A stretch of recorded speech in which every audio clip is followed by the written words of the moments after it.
Setelah si Jingtian turun, orang lain di langit juga perlahan turun. Beberapa tetua dari Sekte Awan Biru telah tiba, bahkan Penatua Su, yang jarang terlihat, ada di sana. Penatua Su pandai dalam metode kultivasi tipe kehidupan. Setelah dia mendarat, dia datang ke Luo Zeng dan berkata, "Jangan melawan."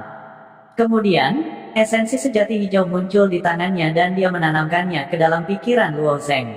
Awalnya, Penatua Su berpikir bahwa jiwa Luo Zeng akan rusak di bawah tekanan kedua ahli. Namun, dia menemukan bahwa jiwa Luo Zeng tampaknya tidak terluka sama sekali. Paling-paling, itu sedikit lemah, dan hanya butuh 1 atau 2 hari baginya untuk pulih. Meskipun Penatua Su telah melihat penampilan Luo Zeng dan tahu bahwa jiwanya jauh lebih kuat daripada rata-rata seniman bela diri, tekanan dari kedua orang tadi tidak biasa. Bahkan Penatua Su merasakan tekanan, tetapi Luo Zeng benar-benar bertahan. Itu memang di luar harapan Penatua Su. Junior ini menyapa Master Sekte Si. Su Xing berdiri dan menangkupkan tangannya ke arah si Jingtian. Pada saat yang sama, Su Rui juga membungkuk. Master Sekte Blue Cloud Sect adalah seseorang yang bahkan Kaisar harus tunduk padanya. Kedua pangeran secara alami tidak berani mengabaikannya. Ketika yang lain melihat si Jingtian, mereka semua terkejut. Ini adalah orang terkuat di domain timur.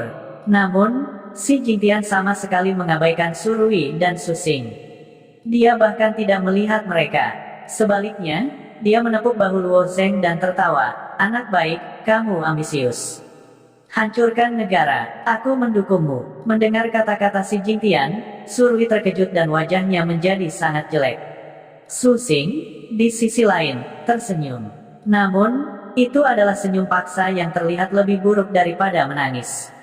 Jika si Jingtian ingin menghancurkan dinasti Van Heaven, dia memang bisa melakukannya. Ketika Su Qian masih hidup, kekuatannya bahkan lebih kuat dari si Jingtian.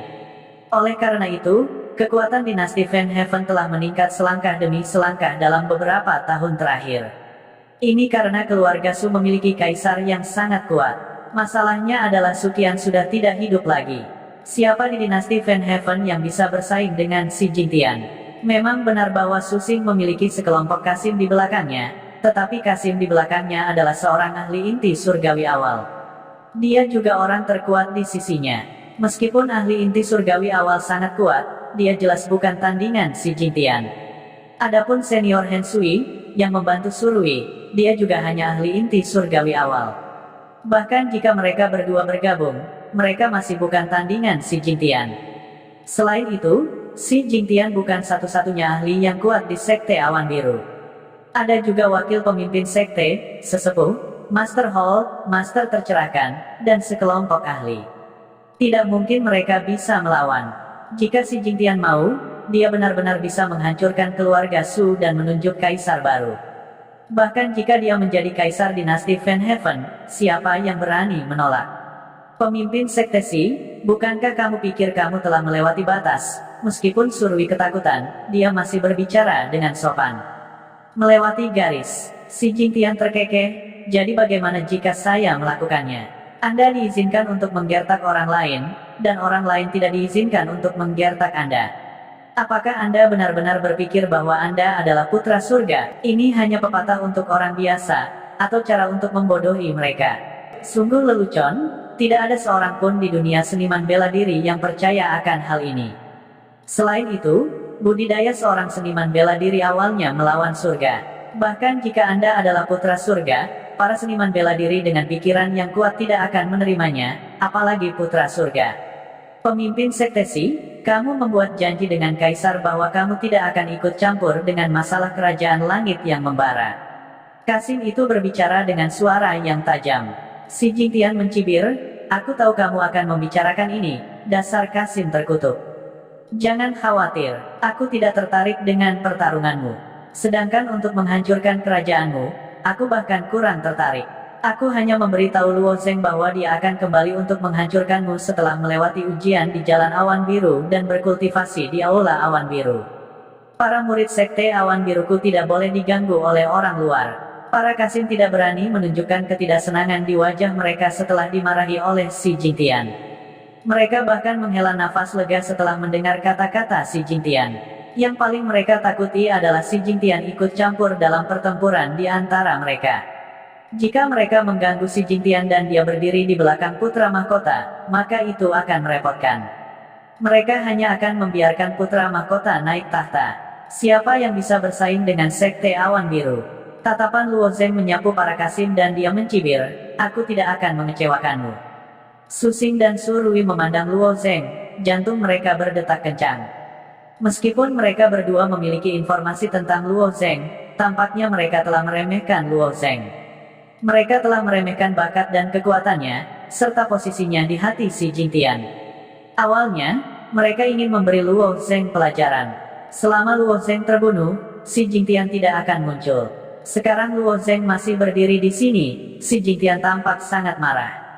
Kemampuan macam apa yang dimiliki orang ini untuk membuat pemimpin sekte Blue Cloud Sect sangat memikirkannya. Mungkin, orang seperti ini benar-benar bisa tumbuh ke level si Jingtian. Ayo pergi, si Jingtian tidak ingin berbicara omong kosong dengan mereka. Dia terlalu malas untuk tinggal di sini lebih lama lagi. Namun, Luo Zeng berkata, pemimpin sekte, Guru Su. Su Lingyun jelas akan ikut dengan kita. Apa menurutmu mereka berani menghentikan kita?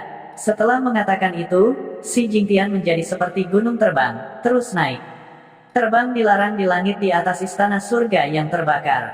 Namun, pembatasan itu tidak membatasi si Jingtian sama sekali. Saat terbang di udara, si Jingtian tiba-tiba memikirkan sesuatu dan berkata, itu benar, Su Qian pernah mengatakan kepadaku bahwa jika dia benar-benar pergi, kamu bisa bertarung di antara kamu sendiri. Siapapun yang lebih mampu akan menjadi kaisar. Namun, biarkan aku katakan ini dulu. Jika ada di antara kalian yang membunuh putra mahkota, maka kalian akan mati. Mendengar kata-kata si Jingtian, wajah pangeran ketiga dan pangeran ketujuh menjadi lebih buruk. Kata-kata si Jingtian setara dengan aturan emas. Meskipun dia tidak ikut campur dalam urusan dinasti pembakaran surga, sekarang dia telah mengatakannya, mereka harus melakukannya. Bagaimanapun, dia adalah orang terkuat di wilayah timur. Tidak mengizinkan mereka untuk bergerak pada putra mahkota setara dengan medali pembebasan kematian. Di bawah kondisi memastikan keselamatan putra mahkota, akan lebih sulit bagi Su Rui dan Su Xing untuk duduk di atas tahta. Namun, mereka tidak memiliki ruang untuk tawar-menawar. Sebuah daun hijau tiba-tiba muncul di bawah kaki Penatua Su. Luo Zeng dan Su Lingyun langsung menginjak daun itu. Su Lingyun menatap kedua adik laki-lakinya sambil tersenyum. Orang bisa membayangkan suasana hatinya saat ini, itu sangat bagus. Melihat anak laki-laki besar di sampingnya, hati Su Lingyun dipenuhi dengan emosi. Dia tidak berharap bahwa semuanya akan terbalik karena dia.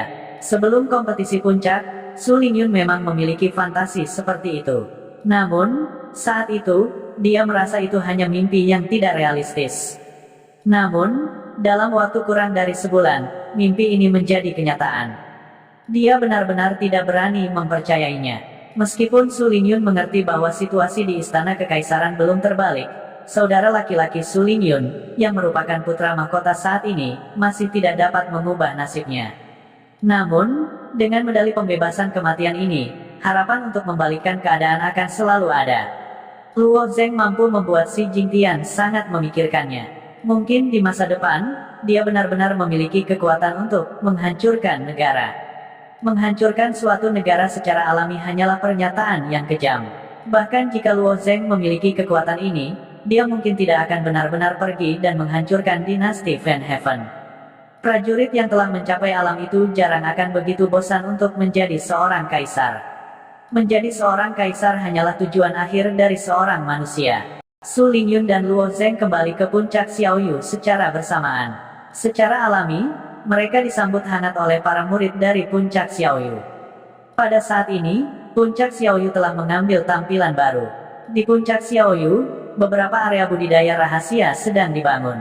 Para master area ilusi sedang membangun area ilusi baru. Ini akan memungkinkan para murid puncak Xiaoyu untuk mendapatkan pelatihan yang lebih baik. Karena puncak Xiaoyu menduduki peringkat pertama di antara 33 puncak, dari tempat terakhir ke tempat pertama, jaraknya tidak bisa dikatakan kecil.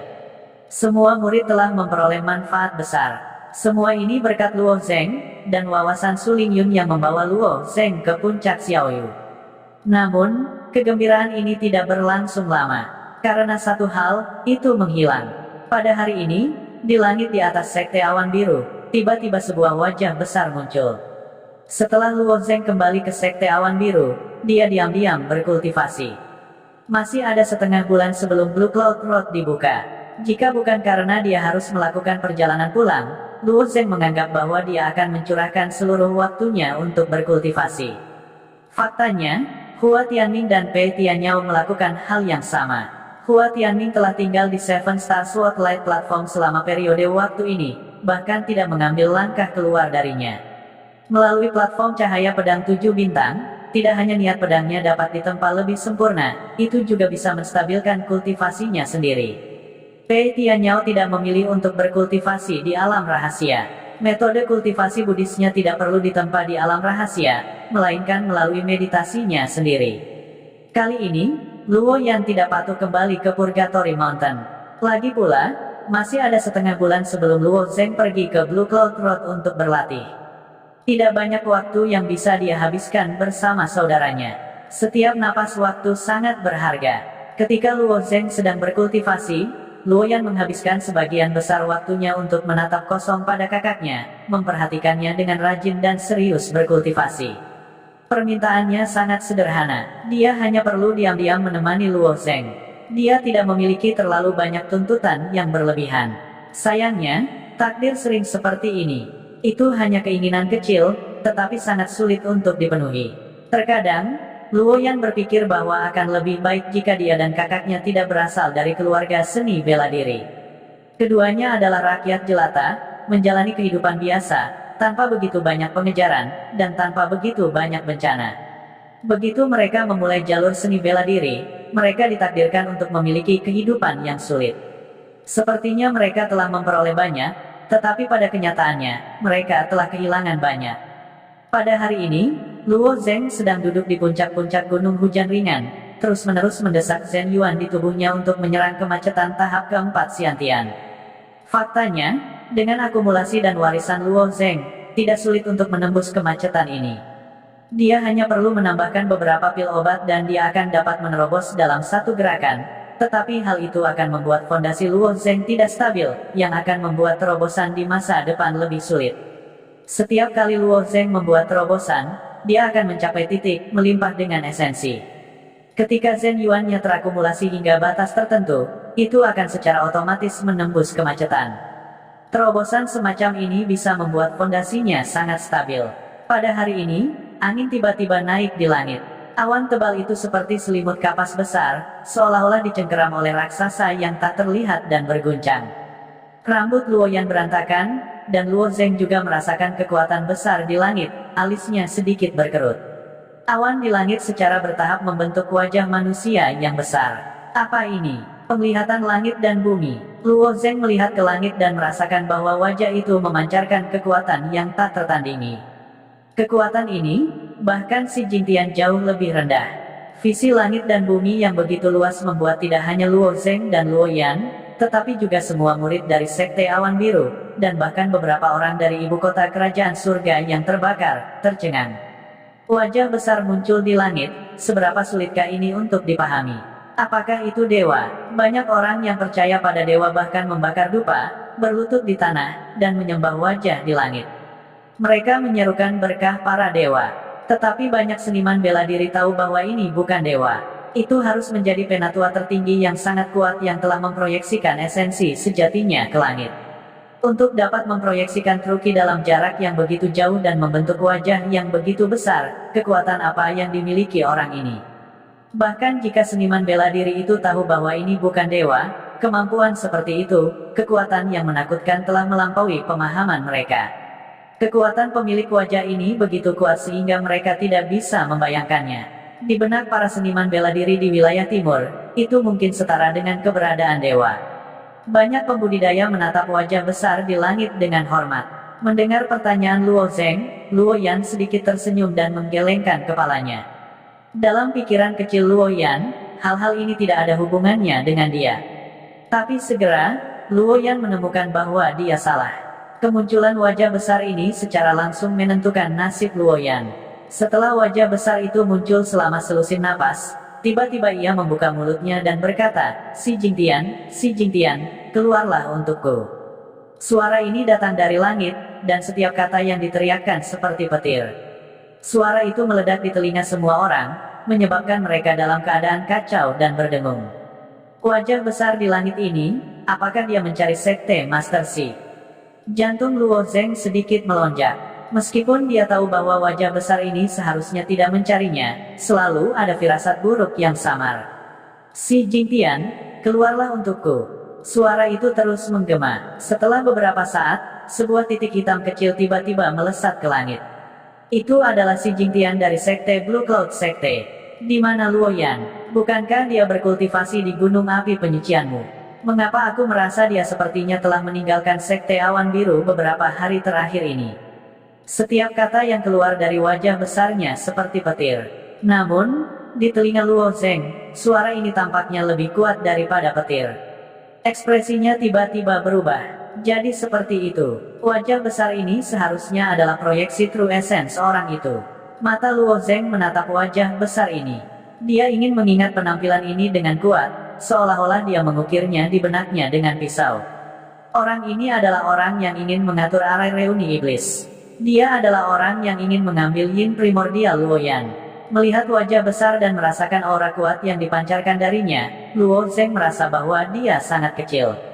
Di depan wajah besar ini, dia bahkan lebih kecil dari seekor semut. Dia bahkan tidak memiliki kualifikasi untuk diperhatikan oleh wajah besar ini. Tidak ada yang tahu apa yang si Jingtian katakan pada wajah besar itu, tapi setelah itu, wajah besar itu beralih ke Luo Yan. Kemajuannya terlalu lambat. Aku akan memberimu 1 bulan, bawa dia padaku. Aku punya cara untuk membantunya menerobos ke ranah inti surgawi. Banyak seniman bela diri tercengang ketika mereka mendengar ini. Alam inti surgawi, apakah itu benar-benar mudah untuk menerobos ke alam berikutnya? Seorang pejuang harus melalui kesulitan yang tak terhitung jumlahnya dan menghabiskan waktu bertahun-tahun yang tak terhitung jumlahnya untuk melangkah ke alam penerangan surgawi. Adapun mereka yang telah mencapai alam penerangan surgawi yang ekstrim, mereka adalah 1 dari sejuta. Di wilayah timur, mereka sudah bisa mendominasi suatu wilayah.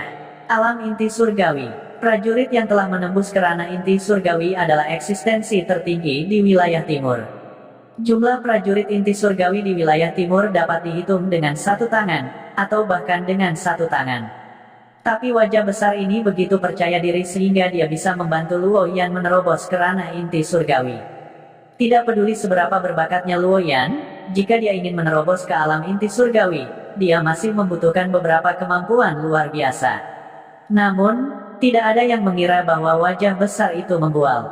Untuk seorang pria dengan kemampuan seperti itu untuk mengatakan sesuatu yang sangat sulit dipercaya, itu membuat orang merasa bahwa itu masuk akal. Banyak murid dari Sekte Awan Biru memiliki tatapan iri di mata mereka. Mampu menerobos ke ranah inti surgawi sama dengan menjadi raja wilayah timur. Ini adalah impian banyak orang. Tapi sayang sekali, meskipun para murid dari Sekte Awan Biru itu berpikir demikian, Luo Yan tidak. Mendengar kata-kata itu, Luo Yan terkejut selama 3 napas waktu. Setelah itu, dia tiba-tiba melemparkan dirinya ke pelukan Luo Zeng. Tubuh mungilnya bahkan gemetar. Ketika dia dipenjara di gunung api penyucian, Luo Yan tahu seperti apa masa depannya nanti. Tapi, dia tidak takut mati, karena saat itu, dia tidak takut mati. Jika Luo Yan tidak ingin mati, dia hanya bisa menemukan kesempatan untuk mengakhiri hidupnya. Setidaknya, dia bisa menjaga kesuciannya. Pada saat itu, Luo Yan benar-benar berkecil hati. Hidupnya dipenuhi dengan 2 warna, abu-abu dan putih. Tanpa harapan, dia secara alami tidak takut pada apapun.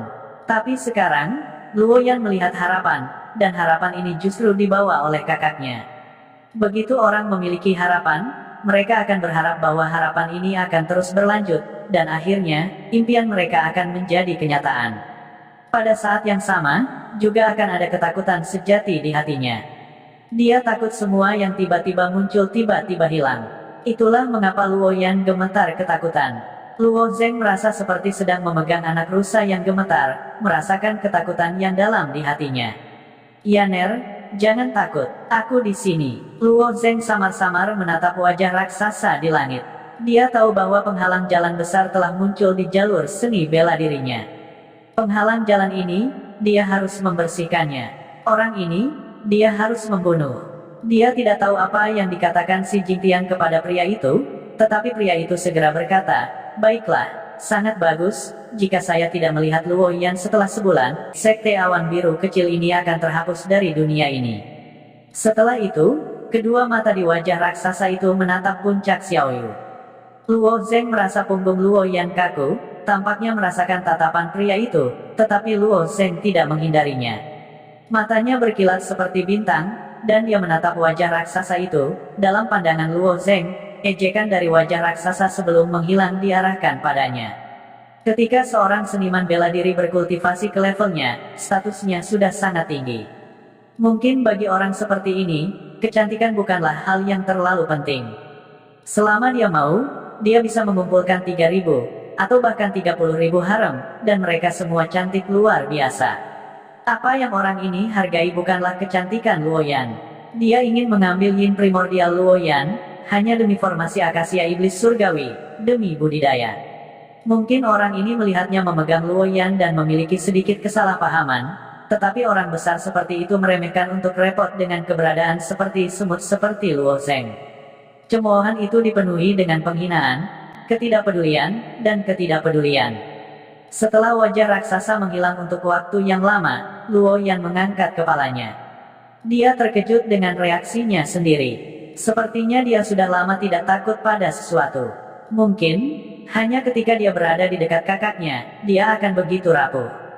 "Kakak, apa yang harus aku lakukan? Aku tidak ingin dibawa pergi olehnya," kata Luo Yan dengan cemberut. Masalah ini bukanlah sesuatu yang bisa dihentikan Luo Zeng. Bahkan, dia bahkan tidak bisa mengambil Luo Yan dari sekte awan biru. Pertama-tama, si Jingtian, dengan kekuatan Luo Zeng saat ini, tidak bisa menerobos, dan proyeksi wajah raksasa meninggalkan bekas pada Luo Yan. Bahkan jika Luo Zeng melarikan diri dengan Luo Yan ke ujung bumi, dia mungkin tidak dapat melarikan diri dari pengejarannya. "Yan sebelum kamu menerobos ke alam inti surgawi, pria itu tidak akan melakukan apapun padamu. Yang harus kamu lakukan sekarang adalah menunggu." Luo Zeng menatap wajah Luo Yan yang sedikit tidak dewasa, matanya penuh dengan keyakinan. Dia berharap bisa menenangkan Luo Yan. "Tunggu aku membunuhnya," kata Luo Zeng dingin. "Bunuh dia." Prajurit yang begitu kuat, tidak ada yang bisa berpikir untuk melawan. Apakah ini mungkin? Luo Yan berpikir dalam hati. Mungkin kakaknya hanya mencoba menghiburnya. Pria itu barusan mungkin adalah petarung papan atas di wilayah tengah, dan metodenya benar-benar tak terduga. Mungkin dia bisa menghancurkan gunung dan sungai hanya dengan lambaian tangannya. Dia adalah seorang kaisar sejati di dunia prajurit.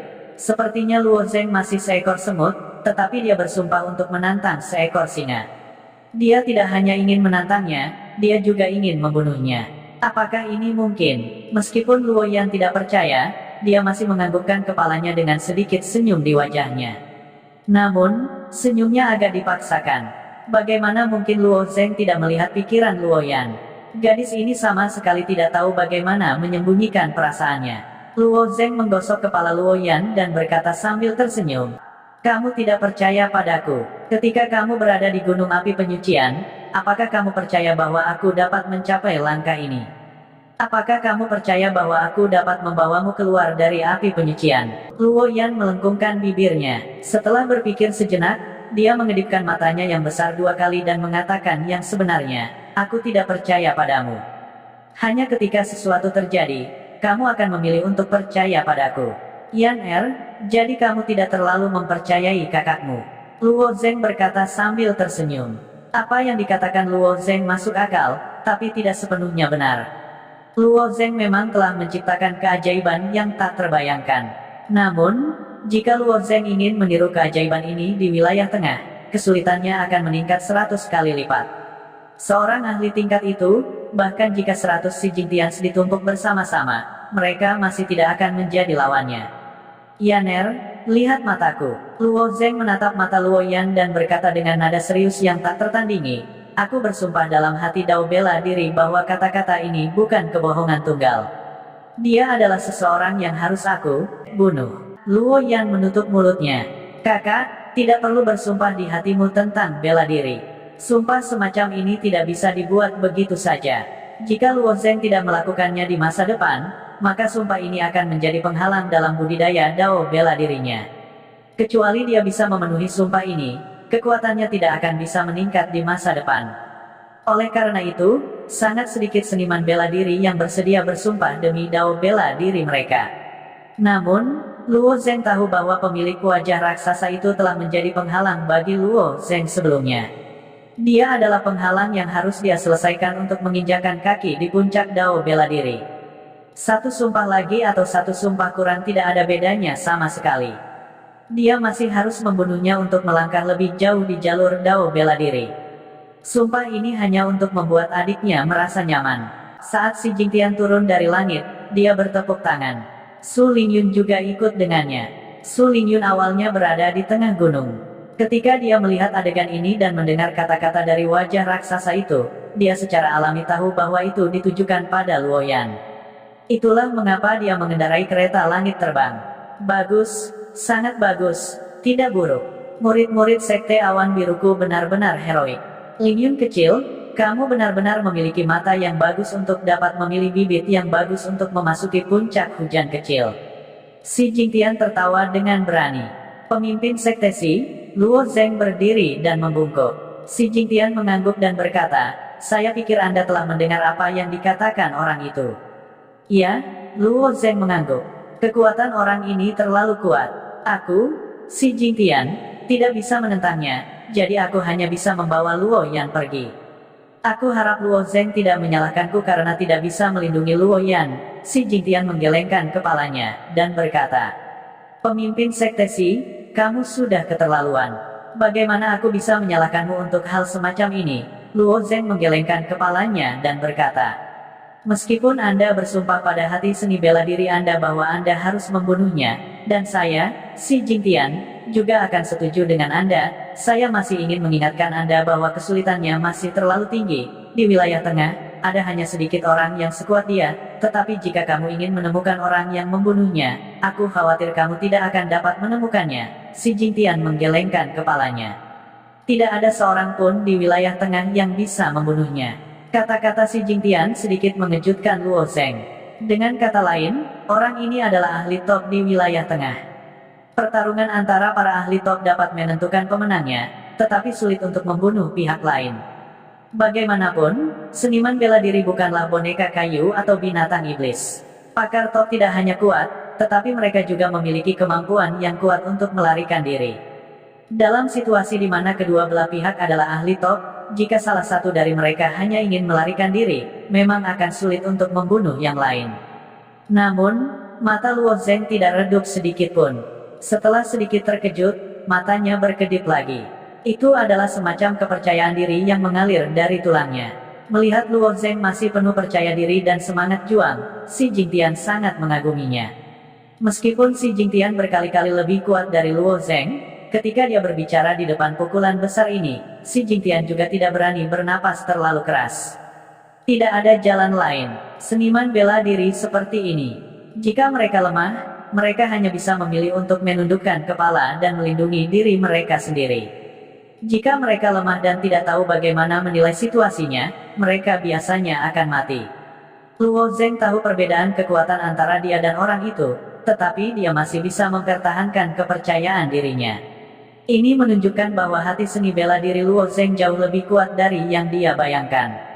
Semakin kuat hati seni bela dirinya, semakin jauh dia bisa berjalan di jalan ini. Pemimpin Sekte Si, aku masih punya pertanyaan, kata Luo Zeng tiba-tiba. Minta pergi. Si Jingtian mengangguk. Orang itu, siapa namanya? Luo Zeng bertanya. Namanya. Si Jingtian berpikir sejenak, lalu berkata, di wilayah tengah, dia memiliki gelar yang disebut Raja Jahat Timur. Namun, nama aslinya adalah Cui Xie. Raja Jahat Timur, Cui Xie. Luo Zeng diam-diam melafalkan nama ini dan mengangguk. Terima kasih telah memberitahuku ini, pemimpin Sekte Si. Karena perintah Cui Xie, alasan berkultivasi di Gunung Api Penyucian tidak lagi berguna. Si Jingtian tidak punya pilihan selain mengirim Luo Yan keluar dari Sekte Awan Biru. Ini bahkan membuat pemimpin Sekte sedikit tertekan. Sebagai pemimpin sekte dari Sekte Awan Biru, dia tidak memiliki kemampuan untuk melindungi muridnya sendiri. Ini adalah sesuatu yang tidak bisa dihindari. Kekuatan Xi Jingtian jauh lebih besar daripada Luo Zheng, dan dia juga jauh lebih gagah. Berdiri di tempat yang lebih tinggi, dia bisa melihat lebih jauh. Dia bahkan lebih jelas tentang betapa menakutkannya Cui Xie. Namun, Luo Zheng memiliki keunggulan yang tidak bisa dibandingkan dengan Xi Jingtian.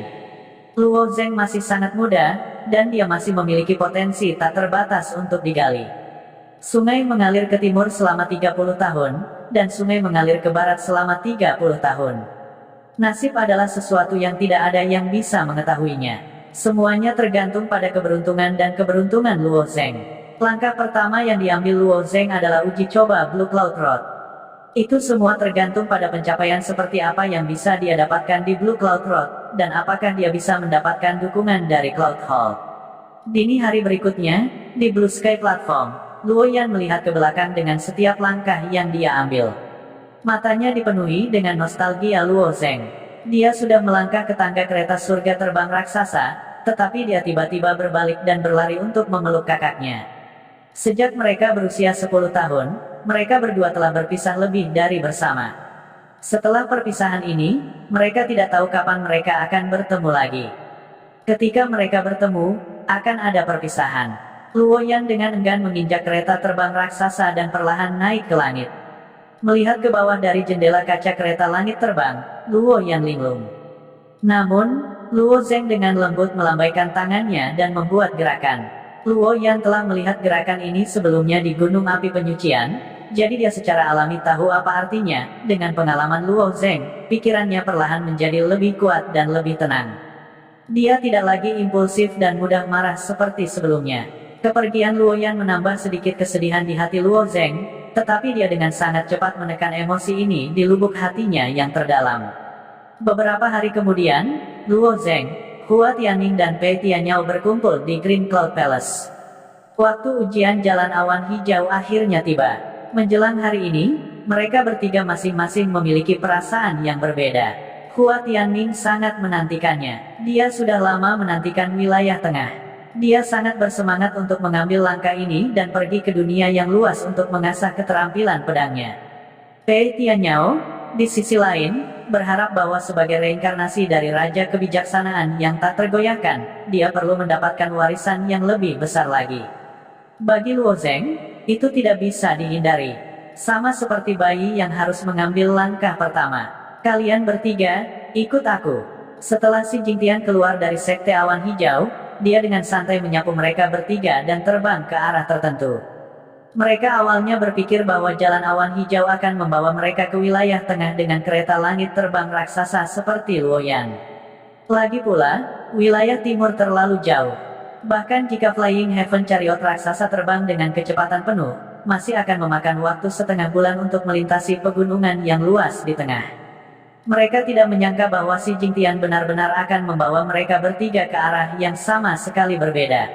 Setelah beberapa saat, sebuah gunung muncul di depan mereka bertiga. Gunung ini milik Sekte Awan Hijau. Namun, nama gunung ini tidak diketahui. Sepertinya Sekte Awan Hijau tidak memanfaatkan gunung ini. Tidak ada bangunan yang dibangun di atas gunung. Itu hanya gunung biasa. Namun, saat mereka tiba di depan gunung, Xi Jingtian tiba-tiba turun bersama mereka bertiga. Dalam sekejap, mereka mendarat di kaki gunung.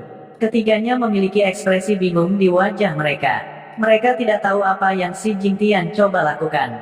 Di sini, mungkinkah jalan awan hijau yang legendaris tersembunyi di gunung ini? Atau mungkinkah ada rahasia yang tersembunyi di gunung ini? Ikuti aku. Xi Jingtian tidak menjelaskan dan langsung memimpin. Mereka mengikuti Xi Jingtian sampai ke depan tembok gunung. Xi Jingtian melambaikan tangannya dan gambar di dinding gunung perlahan menghilang.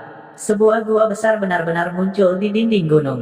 Mereka berempat memasuki gua dan berjalan di sepanjang lorong panjang sampai akhir. Tiba-tiba, menjadi jelas bahwa ada ruang melingkar besar di ujung lorong. Di tengah ruang melingkar ini, ada platform dengan lebar sekitar 1 kaki dan tinggi 2 kaki. Platform itu diukir dengan semua jenis rune. Luo Zheng, Hua Tianming, dan Pei Tianyao tidak mengenali rune ini. Namun, mereka menemukan 6 batu kristal di sekitar peron. Batu apa ini? Sebenarnya ada esensi sejati murni yang terkandung di dalamnya. Mungkinkah? Kata Hua Tianming dengan heran. Pei Tianyao juga dikejutkan oleh esensi sejati yang kaya yang terkandung dalam batu kristal. Matanya yang tenang menunjukkan ekspresi terkejut. Luo Zeng tersenyum pahit dan berkata, ini adalah batu esensi sejati. Selain itu, ini adalah batu esensi sejati kelas atas. Nilainya kelas atas. Hua Tianming menarik napas dalam-dalam. Hua Tianming sudah lama ingin menjelajahi wilayah tengah, jadi dia memiliki pemahaman yang mendalam tentang wilayah tengah. Dia tahu bahwa wilayah tengah kaya akan batu esensi sejati, tetapi dia tidak berpikir bahwa ini adalah batu esensi sejati tingkat atas. Luo Zeng berkata dengan pasti, ya, ini adalah batu esensi sejati tingkat atas. Dikatakan bahwa batu esensi sejati tingkat atas bernilai 1 juta kubus batu kristal. 6 batu esensi sejati tingkat atas ini adalah senilai 6 juta kubus batu kristal. Apakah batu esensi sejati kelas atas ini akan mengaktifkan susunan ilusi ini? Kamu benar, inilah alasan mengapa membuka jalan awan biru membutuhkan 1 juta poin. Itu karena 2 juta kubus batu kristal adalah biaya untuk membuka jalan awan biru sekali. Kata si Jingtian sambil tersenyum, namun, Luo Zeng salah tentang satu hal. True Essence Stone kelas atas ini tidak akan mengaktifkan arai ilusi. Arai ilusi hanya perlu mengkonsumsi kubus batu kristal. Ini adalah arai teleportasi. Itu dapat memindahkan kita ke blue jalan awan yang berjarak 100.000 mil. Hua Tianming dan yang lainnya tercengang. Dikatakan bahwa pembangkit tenaga listrik tak tertandingi di dunia bisa berteleportasi di luar angkasa. Mereka bisa menggunakan lompatan besar langit dan bumi untuk mengambil barang-barang yang jaraknya jutaan mil dengan tangan kosong. Mereka juga bisa menteleportasi seseorang yang jaraknya jutaan mil dalam sekejap. Namun, itu adalah sesuatu yang hanya bisa dilakukan oleh pembangkit tenaga listrik yang tiada taranya. Sekarang, ada susunan teleportasi di depan mereka yang bisa memindahkan mereka sejauh 100.000 mil. Melihat ekspresi terkejut di wajah ketiga orang itu, Si Jingtian menjelaskan, arai teleportasi semacam ini mungkin langka di wilayah timur, itulah sebabnya Anda terkejut. Faktanya, ini adalah hal yang sangat umum di wilayah tengah. Setelah semua, arai teleportasi ini bergantung pada arai yang stabil. Itu hanya dapat memindahkan Anda ke lokasi yang sesuai. Ini pada dasarnya berbeda dari lompatan besar langit dan bumi yang dapat digunakan oleh pembangkit tenaga listrik yang tiada taranya itu. Jadi begitulah. Hua Tianming mengangguk. Ini juga alasan mengapa dia ingin pergi ke wilayah tengah. Wilayah tengah terlalu makmur. Dibandingkan dengan mereka, para seniman bela diri dari wilayah timur seperti orang kampung. Itu seperti ketika seniman bela diri akar rumput dari dinasti surga yang terbakar berjalan ke ibu kota kekaisaran surga yang membara. Kereta terbang, yang hampir punah di kabupaten yang lebih rendah, dapat ditemukan di mana-mana di ibu kota kekaisaran surga yang terbakar. Sudah hampir waktunya. Kalian semua, berdiri di sini. Setelah si Jingtian selesai berbicara, dia bergegas ke platform batu dan menginjak jimat. Luo Zeng, Hua Tianming, dan Pei Tianyao mengikuti dari belakang. Ini pertama kalinya kamu menggunakan susunan teleportasi. Kamu akan merasa sedikit tidak nyaman. Cobalah untuk tetap dekat denganku. Si Jingtian mendesak. Sebenarnya, apa yang ingin si Jingtian katakan adalah bahwa susunan teleportasi ini telah ada sejak lama. Itu agak buruk, jadi saluran teleportasinya tidak terlalu stabil. Akan sedikit berbahaya untuk melewatinya. Memang, tidak ada cara lain. Wilayah timur adalah sudut terpencil, jadi sulit bagi Cloud Hall untuk memperhatikannya. Ketika arai teleportasi ini dibangun, itu dibangun untuk memberikan banyak wajah kepada Sekte Awan Biru. Setelah dibangun, itu telah digunakan selama bertahun-tahun, dan tidak dirawat dengan baik, yang menyebabkan situasi saat ini. Mereka bertiga tidak curiga dan tetap dekat dengan si Jingtian. Kemudian, si Jingtian melambaikan tangannya, dan 6 batu meta sejati kelas atas di sekitar platform tiba-tiba mekar dengan cahaya murni. Ini adalah cahaya yang dipancarkan oleh pembakaran True Meta. Energi murni ini sangat menyilaukan, tetapi tidak membuat mata tidak nyaman. Itu memberi orang perasaan yang sangat ramah.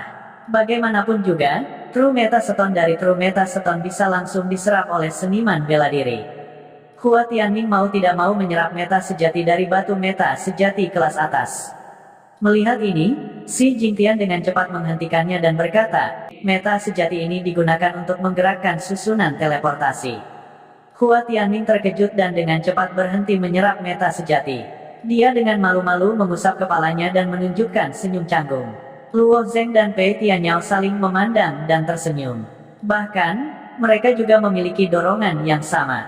Pada saat ini, cahaya bersinar terang, dan mereka berempat telah memasuki saluran. Apakah ini saluran luar angkasa? Luo Zeng melayang di udara, mengabaikan semua yang ada di sekitarnya. Saluran luar angkasa berwarna biru dari atas ke bawah, kiri ke kanan, dan mereka berempat terus bergerak maju dengan kecepatan yang sangat tinggi. Namun, Luo Zeng tidak dapat memperkirakan kecepatan mereka. Di lingkungan ini, konsep ruang telah sepenuhnya menghilang, dan dia hanya tahu bahwa dia bergerak sangat cepat. Hua Tianming dan Pei Tianyao juga sangat penasaran. Kebanyakan orang akan penasaran ketika mereka melangkah ke dalam susunan teleportasi untuk pertama kalinya. Namun, setelah bola-balik sekitar dupa waktu, cahaya biru terang tiba-tiba muncul di depan mereka. Apa itu? Hua Tianming bertanya dengan rasa ingin tahu. Xi Jingtian melihatnya, dan ekspresinya berubah. Dia segera berkata, kalian semua, tetap di belakangku. Itu adalah badai luar angkasa. Meskipun mereka tidak tahu apa itu badai luar angkasa, Luo Zeng dan yang lainnya tahu bahwa kekuatan benda ini tidak kecil. Setidaknya, itu bukan sesuatu yang bisa mereka tolak. Bahkan Xi Jingtian tidak ingin menghadapi badai luar angkasa. Faktanya, dia tidak menghadapi badai luar angkasa setiap kali dia melewati susunan teleportasi ini. Hanya saja keberuntungannya tidak begitu baik kali ini. Menghadapi badai luar angkasa ini, tubuh Xi Jingtian yang tinggi dan kokoh tiba-tiba membengkak. Sedikit coklat Zhen Yuan berkumpul di permukaan tubuhnya, dan kemudian dengan cepat menyebar. Xi Jingtian meraung, dan Zhen Yuan coklat langsung mengembang lebih dari 10 kali lipat, membentuk perisai Zhen Yuan besar. Pada saat yang sama, badai luar angkasa telah menghantamnya secara langsung. Badai luar angkasa terus-menerus merobek Zhen Yuan Xi Jingtian, dan suaranya sangat aneh, seperti suara arus listrik. Zhen Yuan Xi Jingtian terus-menerus meletus. Dia ingin mengandalkan perisai Zhen Yuan-nya sendiri untuk melawan badai luar angkasa ini. Sudah sulit bagi Xi Jingtian untuk melawan, jadi pada saat ini, Pei Tianyao dan Hua Tianming bahkan tidak berani bernapas dengan keras. Hal ini terlalu menakutkan. Jika mereka tidak hati-hati, mereka akan tersedot, dan tubuh mereka akan berubah menjadi abu. Namun, mata Luo Zeng tidak bergerak saat dia menatap badai luar angkasa. Luo Zeng, apa yang kamu lihat? Hua Tianming bertanya dengan suara rendah. Pei Tianyao juga menatap Luo Zeng dengan ekspresi aneh. Meskipun badai luar angkasa ini sangat indah, tidak nyaman untuk melihatnya terlalu lama. Siapa yang tahu bahwa ketika Luo Zeng dan badai luar angkasa saling memandang, badai biru cerah tiba-tiba menembus perisai Zhen Yuan Xi Jingtian seperti sambaran petir, dan langsung melesat ke mata Luo Zeng. Di dalam badai biru cerah, kilat seperti ular tiba-tiba memanjang. Bahkan perisai Zhen Qi Xi Jingtian yang tebal tidak bisa menghentikannya sedikitpun. Kekuatan Xi Jingtian tidak diragukan lagi. Bahkan dia takut dengan Space Storm ini. Jika itu bersentuhan dengan kekuatan Pei Tianyao dan Hua Tianming, seluruh tubuhnya akan berubah menjadi abu. Oleh karena itu, pada saat ini, bahkan Xi Jingtian sedikit terkejut. Dia tidak tahu bagaimana badai luar angkasa ini bisa melewati True Yuan Shield miliknya tanpa perlawanan. Xi Jingtian tercengang, sementara Hua Tianming dan Pei Tianyao sangat ketakutan hingga wajah mereka menjadi pucat. Sebagai jenius teratas dari Sekte Awan Biru, mereka berdua tidak kekurangan pengalaman. Mereka telah melewati segala macam bahaya dan bahkan naik kembali dari tepi hidup dan mati. Namun, mereka tidak ingin mati secara tidak adil. Akan terlalu sial jika mereka terbunuh oleh Space Storm saat melewati teleportasi arai. Mereka menatap kosong pada Space Storm yang melesat ke mata Luo Zeng. Apakah itu akan langsung meledakkan kepala Luo Zeng? Adegan aneh muncul. Setelah Space Storm melesat ke mata Luo Zeng tidak memiliki reaksi sedikitpun. Namun, matanya yang awalnya cerah memancarkan sedikit cahaya biru. Apa yang sedang terjadi? Luo Zeng, apakah kamu baik-baik saja? Hua Tianming dan Pei Tianyao bertanya dengan suara rendah. Mereka takut suara mereka akan terlalu keras dan memperingatkan badai luar angkasa di depan mereka. Mata Luo Zeng dipenuhi dengan kebingungan. Dihadapkan dengan pertanyaan Hua Tianming dan Pei Tianyao, dia butuh beberapa saat untuk menjawab. Dia tergagap, saya tidak tahu apa yang terjadi, saya hanya menatap Space Storm, dan hanya itu. Bagaimana bisa sesuatu yang begitu aneh terjadi padanya hanya dengan melihatnya? Pei Tianyao dan Hua Tianming tidak percaya. Luo Zeng benar-benar tidak melakukan apa-apa. Dia hanya sangat ingin tahu tentang badai luar angkasa dan ingin mencari tahu misteri apa yang tersembunyi di dalamnya. Tapi tiba-tiba, dia tenggelam dalam keadaan yang aneh. Itu adalah perasaan pencerahan. Itu seperti ketika seseorang sedang belajar aritmatika dan tiba-tiba memahami metode untuk menyelesaikannya. Aturan yang awalnya rumit dan tidak jelas dari aritmatika 9 istana diluruskan dengan sendirinya, dan kemudian masalah rumit ini diselesaikan dalam sekali jalan. Sepertinya saya memiliki sedikit pemahaman tentang badai luar angkasa itu. Saya dapat melihat aturan-pengaturannya, tetapi saya tidak dapat melihatnya dengan cukup jelas. Mata Luo Zeng masih bingung, dan dia berkata dengan ragu-ragu. Namun, dia menemukan bahwa dia tampaknya telah berubah. Awalnya, Space Storm seperti kekacauan yang kusut. Itu terdiri dari benang spasial seperti kilat biru yang tak terhitung jumlahnya bercampur menjadi satu. Tapi sekarang, Luo Zeng dapat melihat bahwa meskipun utas spasial ini kacau, mereka sebenarnya diatur sesuai dengan aturan tertentu. Hanya saja Luo Zeng hanya bisa melihat jejak aturan pengaturan ini. Mungkin hanya 1 dari 1.000.000, atau bahkan 1 dari 10 juta. Mendengar kata-kata Luo Zeng, Xi Jingtian, yang sedang berkonsentrasi untuk menstabilkan True Essence Shield-nya, tiba-tiba bergetar. Dia berbalik dan menatap Luo Zeng. Xi Jingtian, yang selalu setenang gunung, memiliki ekspresi tidak percaya di matanya. Luo Zeng, kamu mengatakan bahwa kamu dapat melihat aturan-pengaturan Space Storm ini. Xi Jingtian tidak dapat menahan kejutan di hatinya, dan suaranya sedikit bergetar. Luo Zeng mengangguk, tetapi kemudian menggelengkan kepalanya, hanya sedikit. Saya tidak bisa mengerti sebagian besar. Saya hanya bisa melihat sebagian kecil. Sedikit. Badai yang muncul di hati Xi Jingtian tidak lebih kecil dari badai luar angkasa di luar. Ini adalah aturan angkasa. Bagaimana anak ini bisa melihatnya dengan sekilas? Meskipun hanya sedikit, bukankah itu terlalu abnormal? Hukum luar angkasa telah menyentuh hukum asal-usul dunia ini. Faktanya, aturan ruang dan waktu ada di mana-mana. Ketika semua orang bangun setiap hari, waktu akan berlalu. Ketika mereka meninggalkan tempat tidur mereka dan berjalan-jalan, ruang akan berubah. Ruang dan waktu adalah 2 hal yang menemani manusia sepanjang waktu. Namun, ruang sangat stabil saat ini. Orang bisa merasakan keberadaan ruang. Adapun aturan luar angkasa, tidak mungkin untuk dipahami. Anda dapat melihat melalui konsep gunung dengan melihatnya, tetapi tidak mungkin untuk memahami konsep ruang dengan melihat ke langit. Namun, itu berbeda dalam susunan transmisi. Ini karena susunan transmisi telah menembus ruang dan membentuk saluran ruang angkasa dengan susunan transmisi lain. Ruang ini secara paksa dibuka oleh energi batu asal sejati kelas atas, sehingga ruang di dalamnya tidak terlalu stabil. Cacat mudah muncul di ruang yang tidak stabil. Faktanya, Space Storm terbentuk setelah ruang rusak dan energi meluap. Space Storm dari arai transmisi jarak pendek semacam ini bahkan tidak bisa disebut Space Storm yang sebenarnya. Dikatakan bahwa Space Storm yang dihasilkan oleh transmisi jarak jauh sangat menakutkan. Bahkan karakter seperti Xi Jingtian akan langsung berubah menjadi abu jika dia menghadapi badai luar angkasa seperti itu. Karena badai luar angkasa adalah cacat di luar angkasa, adalah mungkin bagi seseorang untuk melihatnya dan bahkan memahami jejak aturan luar angkasa.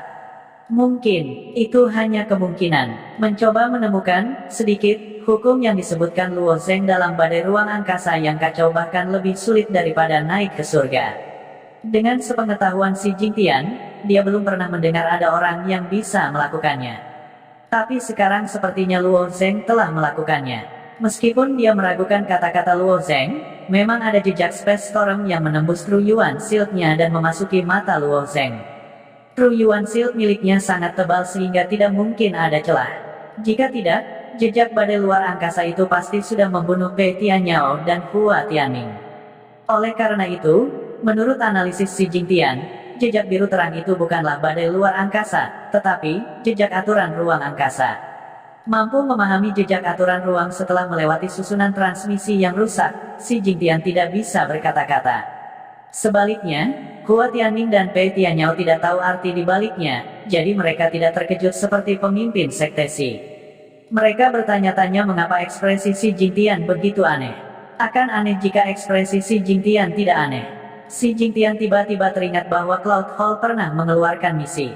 Misi ini sangat sulit, dan dengan kekuatan Xi Jingtian saat ini, dia tidak akan bisa menyelesaikannya. Bahkan jika kekuatannya saat ini berlipat ganda, dia masih memiliki peluang 20% untuk menyelesaikan misi. Namun, ada kemungkinan 80% bahwa dia akan kehilangan nyawanya. Misi yang begitu berbahaya dan sulit, dan hadiah untuk menyelesaikannya adalah memasuki Ruang Sumeru, Aula Awan selama 10 hari. Ruang Sumeru adalah ruang independen yang dibuka oleh Cloud Hall. Itu berbeda dari ruang independen di Ring Sumeru. Ruang Sumeru khusus ini dapat memungkinkan orang yang hidup untuk masuk. Di Ruang Sumeru, ada ukiran batu pecah, yang berisi jejak aturan ruang.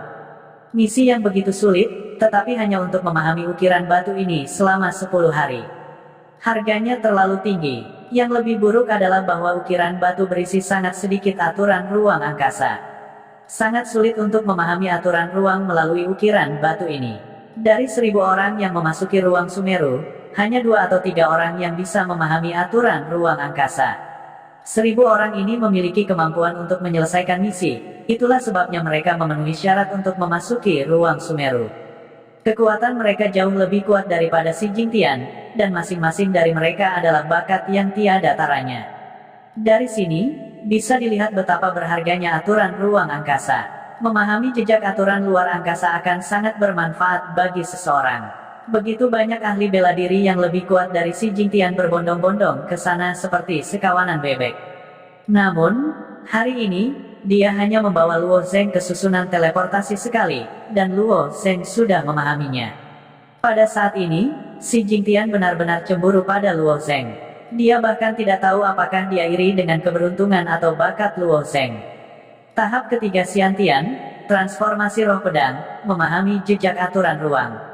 Ketika dia berada di tahap ketiga Xiantian, dia bahkan tidak tahu apa yang dia lakukan. Dia hanya bisa mengatakan bahwa orang ini terlalu mengerikan. Bagaimana dia bisa membiarkan orang lain hidup? Penguasa, Luo Zheng mengatakan bahwa dia telah memahami sedikit aturan. Apa sebenarnya itu? Hua Tianming melihat ekspresi terkejut di mata Xi Jingtian dan sedikit penasaran. Xi Jingtian terbatuk 2 kali dan memutuskan untuk tidak menjelaskannya kepada mereka. Uji coba jalan Azure Cloud akan segera dimulai. Cerita bersambung. Terima kasih yang telah menonton. Jangan lupa like, comment, and subscribe, karena subscribe itu gratis.